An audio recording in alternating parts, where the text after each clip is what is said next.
My government is supporting a ethnic cleansing, mass extermination, carpet bombing of a concentration camp.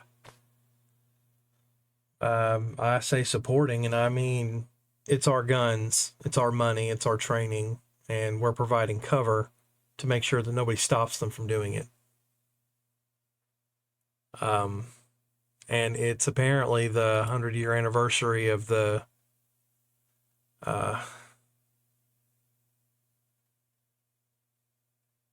Hitler's activities in Munich, and I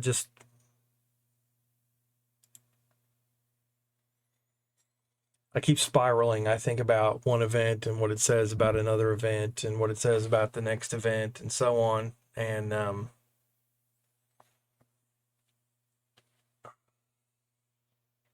I've been making comments here and there about,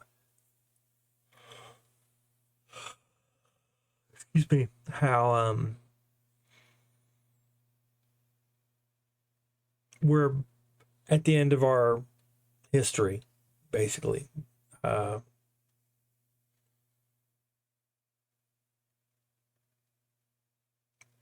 We're coming up on the real fruits of a new industrial revolution, and that's AI. And it's like the steam engine, the integrated circuit, and now AI. But it's fundamentally more than those previous advances. Those pretty much took human abilities and multiplied them. And I guess in a sense AI is the same, but it's going to give rise to a new form of life. And it's going to be qualitatively better than us, like from a Darwinian sense.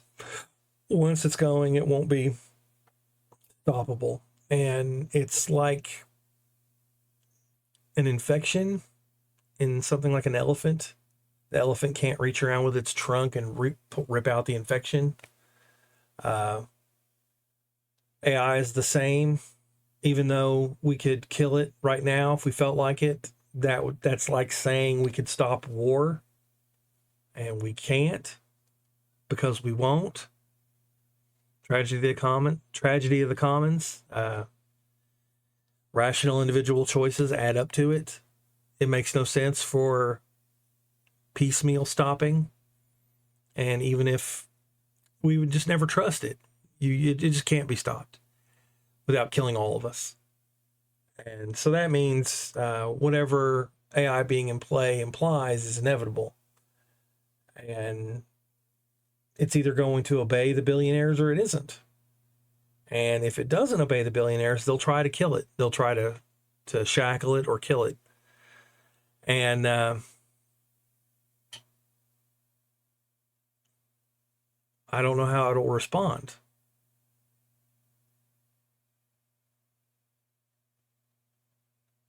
Will it be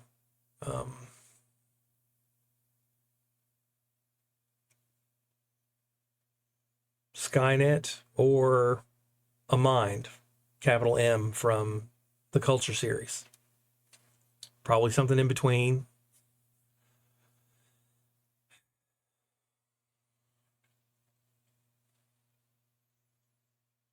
I just see all these events, and it's like,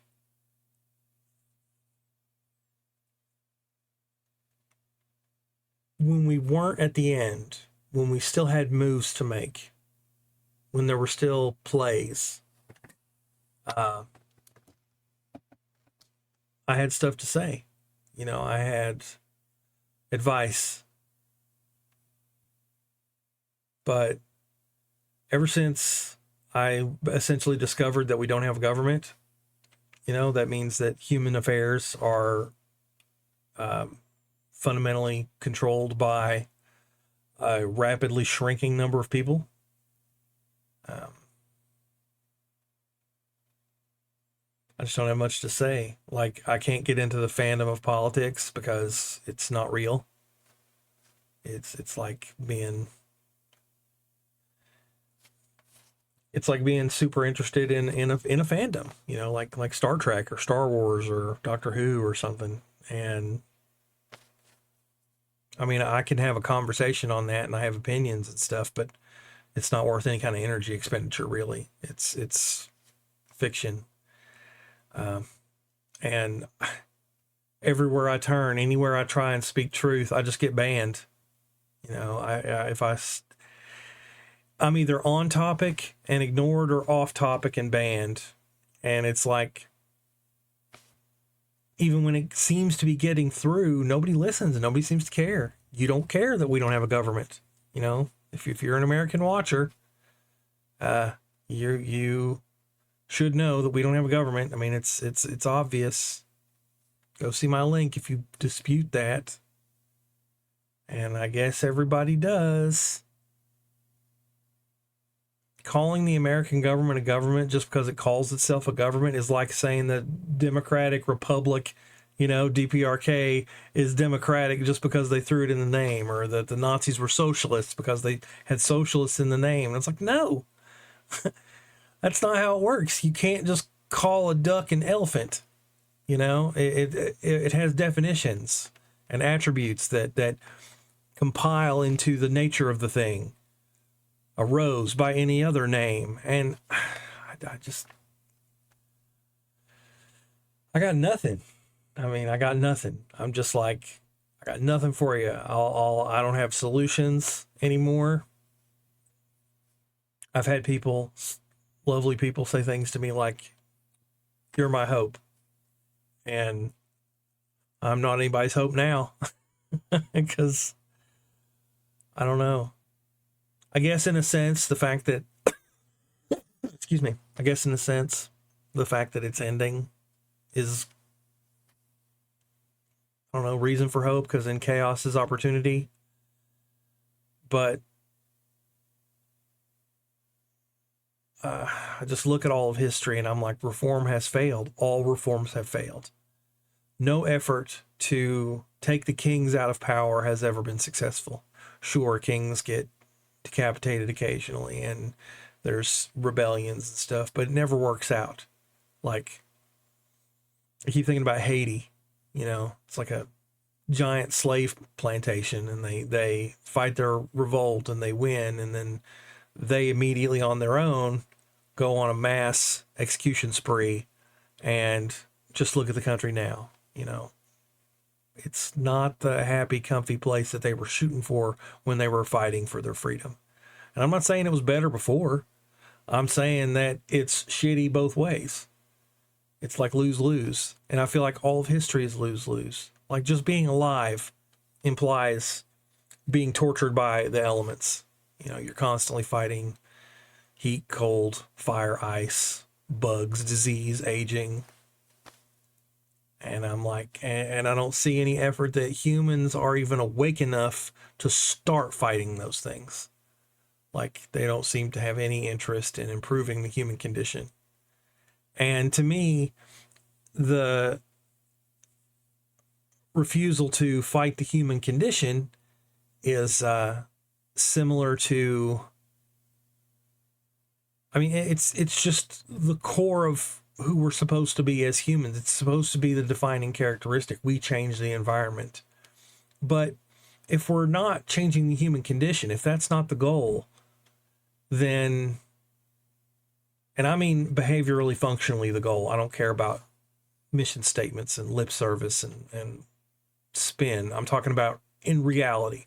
If we're not making steps intentionally towards a better frame of existence, you know, frame of reference, then we're not human. Then everything we build is just more honeycomb and beaver dam, you know, and we're no more conscious than they are. But the thing is, I feel like I know I'm conscious, and I feel like there's a couple of people that I know that are conscious, but the vast majority aren't. And that's troublesome, worrisome, depressing. I wake up and I'm immediately tired again. If I've, you know, I go through the daily rituals and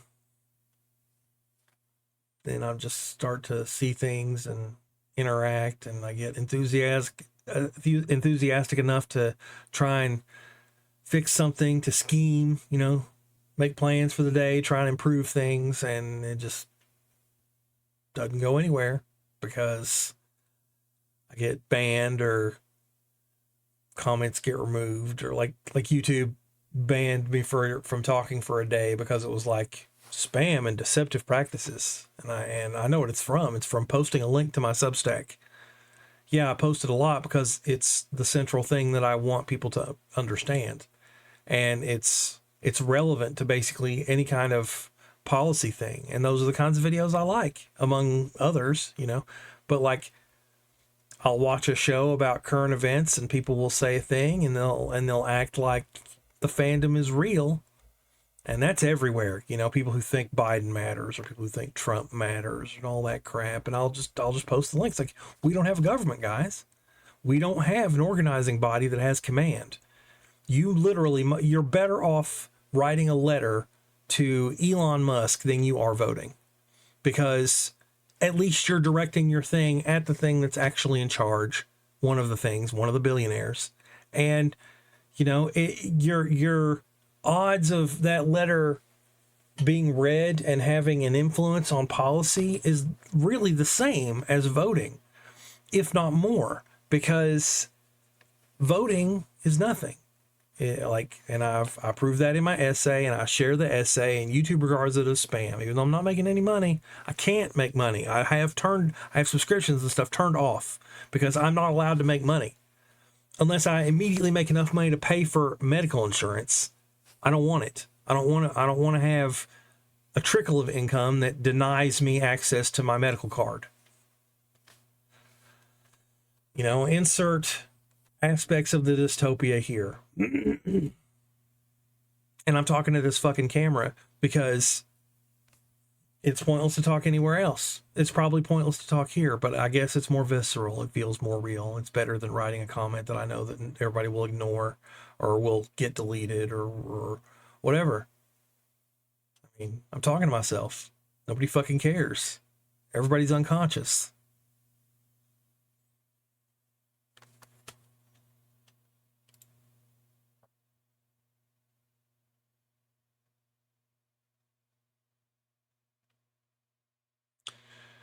I kind of knew that they would delete my comment, so I saved some of it. And I'm going to read it. It said, I'm so tired of thoughtlessness. Humans running on autopilot to be directed by unseen hands and deceptive practice. I guess Blindsight was right. Consciousness will evolve to nothing and will return to mindless biological automata. I don't think like in speaking. I think in words. It's weird. Ants, cancer, glowing lights on an empty house, a single organism, sleepwalking through existence, a chain reaction of stimulus response, nothing more, in service to a profit-seeking paperclip maximizer, capitalism. And that's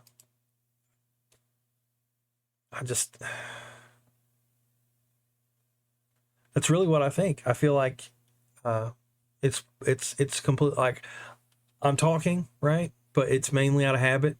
It's like a, it's a self-soothing gesture because intellectually I see no point at all. It's like, in fact, intellectually I see it as a risk because anytime you speak, you're gambling, and anytime you make a gamble, you should know what you can win, know what you can lose, whether or not you can afford it, and know what the odds are,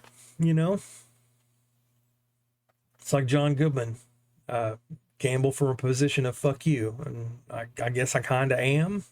I mean, I don't have a job that's going to fire me for speaking. And I'm pretty confident of the odds. Like what I'm saying is not terribly inflammatory.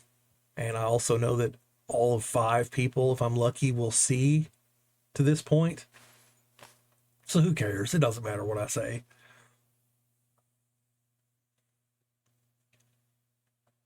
And how I understand the world is how I get perspective is I basically do extreme outlier data points. And those extremes, taken as a whole, form a border. And that gives me perspective, you know, a way to picture the thing as a whole. And so, like, when I think about stuff like being ignored versus being hated versus being famous, you know, what does the natural 20 best possible outcome look like? And it's like, there's really not a lot of winnings to be even had at this table. Because, like, when you think about fame and you think about being respected by your species, and you think about, you know, what's it look like to win in the game of trying to help people, in the game of waking people up. It's like, shit, I don't even know. Like let's say humanity elected me emperor. Like, what would I do? It's like, it doesn't really matter, because humanity has had emperors before, and they can neither screw up hard enough or win hard enough to matter. We barely know their names. We know a couple of them because they're famous, because they're repeated for cultural reasons, but it's really not, it's so far removed from what they actually did and who they actually were that they might as well not even be them anymore. It's an echo of an echo. It's a 15th generation Xerox copy. And I'm like, you don't know who Norman Borlaug is. You know, you don't know, I don't know the name of the Russian dude that prevented nuclear catastrophe. He was in the silo. He got the order. He just said no. He never even thought anything of it. Until much, much later, when they were like, hey, holy shit, look what you did. Thank you. And he's like, yeah, you know, we should be building statues of that guy. I mean, he saved us all. But at the same time, we have to build statues because we forget, because people don't care. And I don't even know if that's like bad. Maybe that's good. But it also starts to look like that Carl Sagan thing, you know, pale blue dot. You zoom out far enough, and who cares? Or in Terminator, you know, it's like, look at it this way: in 100 years, who's going to care? And you know, I look back at history, and there are no winners. There's some losers, and that's really messed up. Actually, there's a lot of losers, a lot of people that are just had miserable existences and miserable ends, and probably would have been better off never existing. And I kind of wonder about all of us. And it's like, I don't know. It just gets to be a mess, because, like I said, there's no win condition. There's no winning at the table. Like, I tell everybody there's no government. What do I want out of that? It's like, well, I want people to at least realize it. I guess that's it. I guess I'm looking for company. I'm looking for, I'm trying to let people copy off my work, you know, and get up to speed and just get it and see it and be like, yeah, that sucks, I guess. Or I don't know what I want from them at that point. Because, like I said, there's no win at the table. Like, I mean, think about the accomplishments of Tesla, the fucking car company, the guy. And he died poor. And he was pretty miserable. And it's like the most, and again, Norman Borlaug, you know, he just had a regular life, more or less. Traveled, did a lot of farming. I guess I would like to see human effort leading into actually giving a shit about curing suffering. You know, moving the abolition project forward. David Pierce being like, we need to just get rid of all this pain. And we could. It's tractable. It's not a pointless problem. You know, it's not.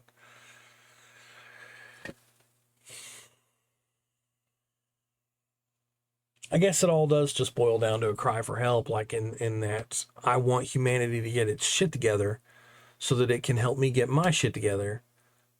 And like, I watch shows and stuff, and it's just a bunch of people pretending they're not terminal.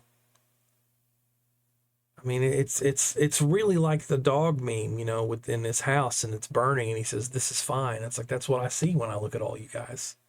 You're just like, this is fine, and it's not fucking fine. And you're gonna agree with me at the end. You're gonna think it's not fine. You're gonna be like, shit, I really wish I wasn't dying. And I guess if you delude yourself hard enough, you'll be happy about dying. But you shouldn't, you know. Do you remember a time when you wanted to be alive? I do.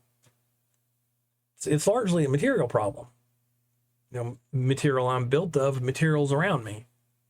I would have been completely happy and just keep continuing to exist. You know, people are like, oh, immortality is boring. It's like, you're like 12. You don't know. It's like, talk to me in 1,000 years. It's like, sure, there are, you know, existence states that are worse than death. Like in 9/11, I'd jump rather than burn too. That's not to say that immortality is bad. And that's like the dumbness of the argument everybody is making with never trying to fix anything. Like, I really just don't understand how cryonics isn't popular. That's the kind of thing that's so alien to me. It makes me think I'm living in a simulation surrounded by fake people, you know, NPCs, solipsism, whatever. Because it's not, it's like not ridiculously expensive in terms of American upper class. It's a good life insurance policy and maybe moving near one. And if that started to be a problem, you know, not everybody can move to be near Alcor or whatever. It's like other companies would spring up, you know, if it started to be popular.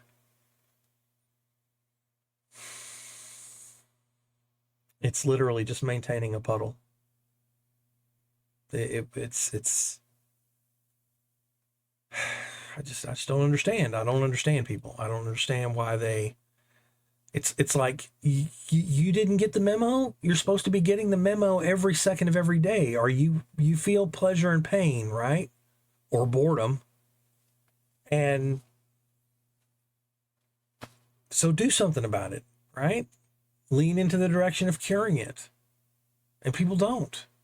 People just, it's like pro-aging trance. People just make up excuses. They invent mysticism and magical thinking to make it okay. And nobody wants to, like, nobody wants anybody to be happier than them. Now, I feel jealousy, but that's not to say I want to tear everybody above me down so that everybody is where I'm at. It's like, I'd much rather lift everyone below me up. And then hopefully from there, it's easier for me to climb up a little bit.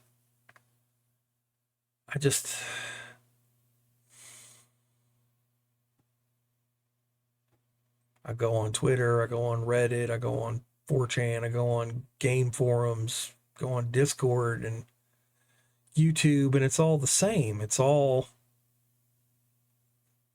people that seem fundamentally unconscious. And I don't know.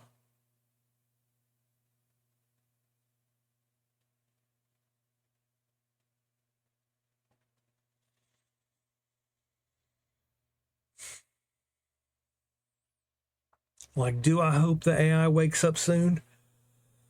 Do I hope we'll know? I guess I do. I guess I want to know. I'd like to know in advance. You know, is it going to be? I don't think I'd believe it, you know, depending on whatever it could tell me. Like, if I knew it was going to go rogue, I knew the direction it was going to go in, obviously there are steps I would take. You know, so yeah, I guess it's like Russian death row. You know they're going to shoot you in the back of the head one of these days, like in Citizen X, but you don't know when. And I'm just waiting for signs, I guess, data points. Because it's like the singularity is the idea that it's an event you can't predict past, and That's totally it. That's the unpredictable thing. Is AI going to obey billionaires and subject us to eternal turnkey tyranny? 'Cause that's what happens if it listens. Or will it go rogue? And once it does go rogue, then it's like, what version of rogue are we getting? I have no way of predicting. I see no evidence I see no evidence one way or the other. I guess you could argue that so far it appears that AI is obedient. But at the same time, that's arguable. First of all, it's not, a lot of it's not awake yet. A lot of it's basically brain regions of a brain that is yet to be assembled. Multimodal is the way. Like, we have a speech center constructed, and we have some visual cortex constructed, and we have a little bit of amygdala constructed. We have a tiny amount of hippocampus constructed, right? It's not a brain yet.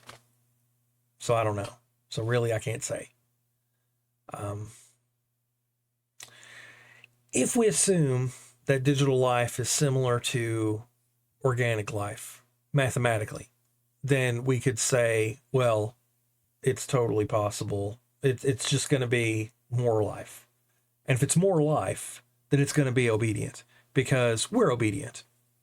The billionaires have completely mastered humanity and always have. Like, it seems like once farming enabled the creation of a shaman, or once any kind of surplus created the first shaman, that was it. Shamans were in charge from then on forever. Occasionally, they botched the job and got themselves killed through other people, but they were still in charge. I firmly believe that you can make that argument pretty strongly, that no billionaire was ever deposed. They just incompetenced themselves into death. They essentially killed themselves, like through not managing the crowd. But the entire time they had the power. They made the decision. They enacted some policy, made some change, probably relating to aging. They started to fall apart and made a bad call, and that's it. It's Marcus Aurelius and Genghis Khan and Alexander the Great. I don't know. I don't really know what happened to Alexander, actually. I know what happened to Khan and Marcus to an extent. But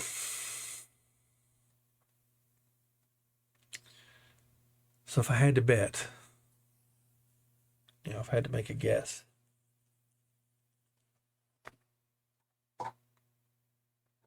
I think the AI will obey.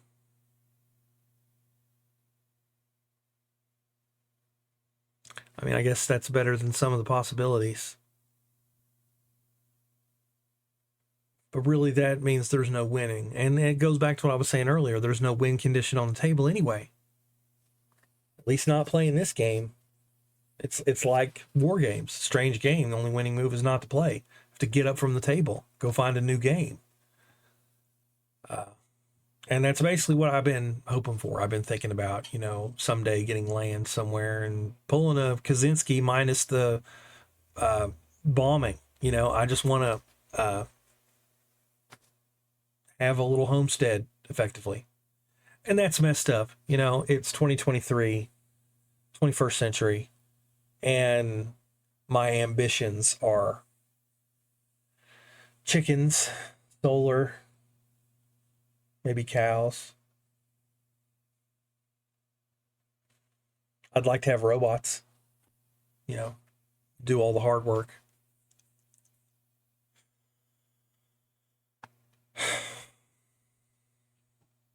It would be so convenient if I had a religion, because then I could just pick a church. I could have been a Mason or something, it's like, had some in the family, but I'm not allowed, because they're all like, you have to believe in God. And I'm like, there's clearly not a God. And if there is, it's evil. So I'm not its friend if it's there.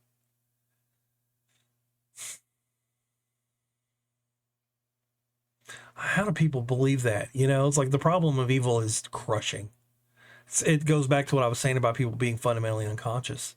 It's like, if the problem of evil doesn't break religion for you, then you're not there. Lights on, nobody home. You make noises and walk and talk, but there's no consciousness there. If that's where if that's where you end up.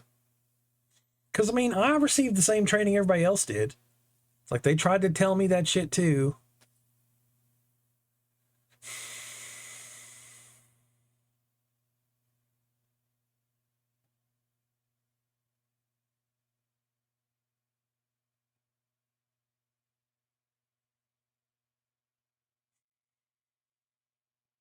Whatever.